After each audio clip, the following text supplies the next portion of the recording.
Ты был уверен и спокоен, но я ждала еще пока с моей не встретившейся рукою тревожно дрогнула бы рука.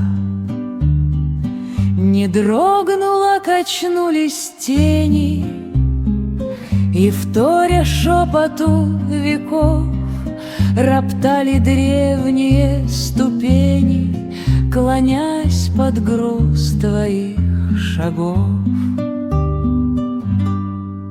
Ты уходил, не обернулся, не выбирал себе дорог. С порога ты не оглянулся и не споткнулся о порог. А я от тайных слез немея смотрела вслед своей судьбе, тебя за праведность жалея и не жалея о тебе.